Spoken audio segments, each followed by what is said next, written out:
My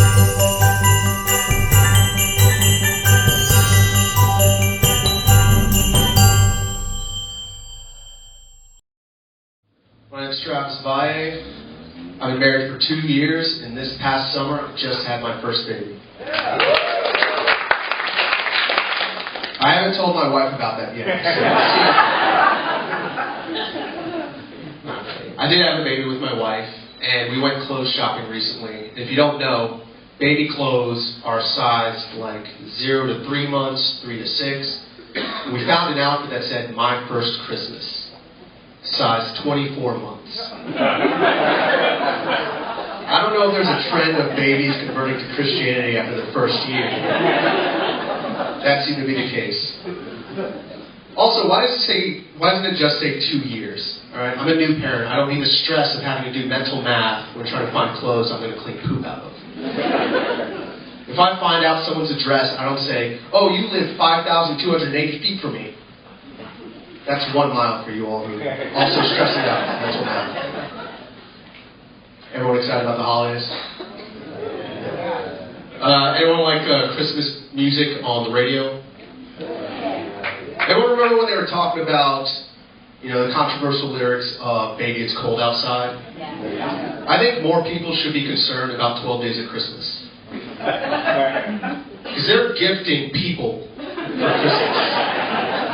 9 ladies dancing, 8 maids milking. That song's about human trafficking. Possibly exotic animal smuggling. Is there anyone here who celebrates Kwanzaa? No? Shocking. In this diverse crowd, we don't have enough Kwanzaa representatives.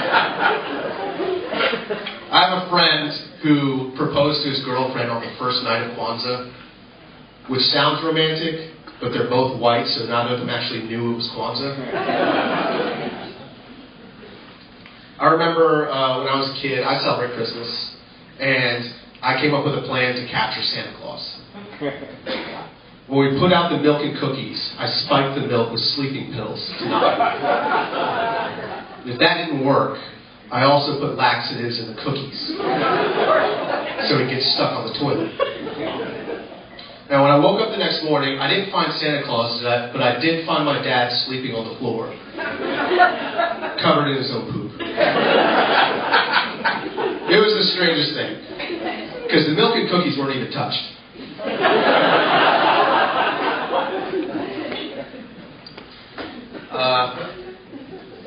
I got a little more jaded and cynical about Christmas as I got older. When I was about 16, I bought an Easy Bake Oven for my sister. And my mom and I were wrapping presents.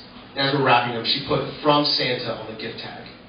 And I said, "I bought that gift. Why are you putting "From Santa"? She's like, "Well, we need more gifts, from Santa under the tree." And I said, "If we're going to give credit to people who aren't here, why don't you say "From Dad" on some of those?" One thing my dad and Santa Claus have in common is that by the age of 12, I stopped believing I'd see them in my house. Merry Christmas. My mom was weird about presents because she had 4 kids, so she had to hide the presents well. Sometimes she hid them so well, she forgot where she put them.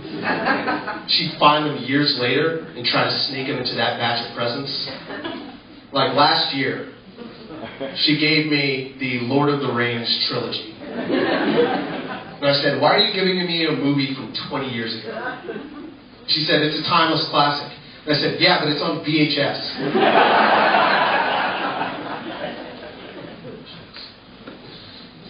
Anyone a fan of Home Alone?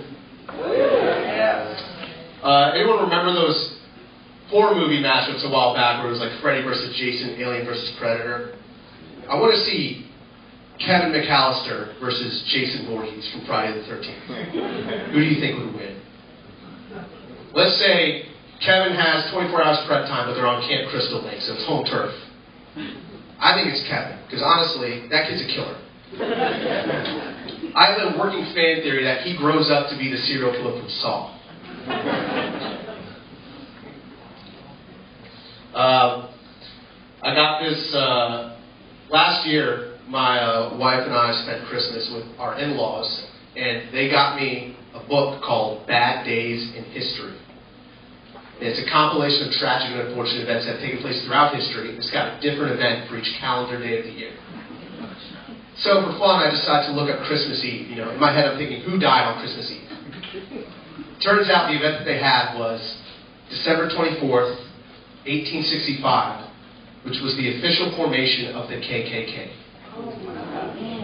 I know, right? Talk about a white Christmas.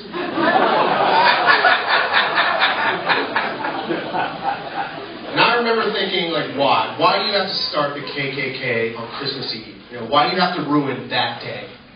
That's like going to a friend's birthday party and starting the KKK. Like, I can't think of the worst thing to do to ruin someone's birthday. I do feel like we kind of trashed Jesus' birthday a little bit.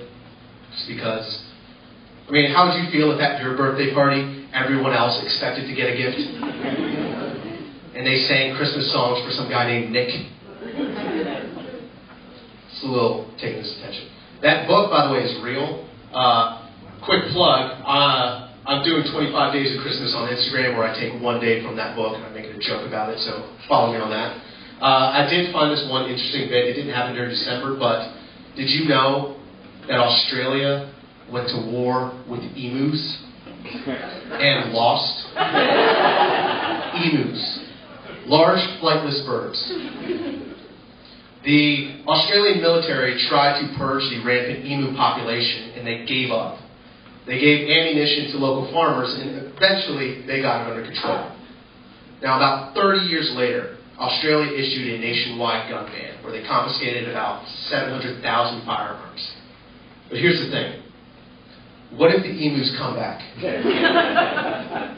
think it's awfully bold of the Australian government to go, you know what, give us your guns, we can handle things from here. When just a few years ago, they were like, screw this, you all take care of it.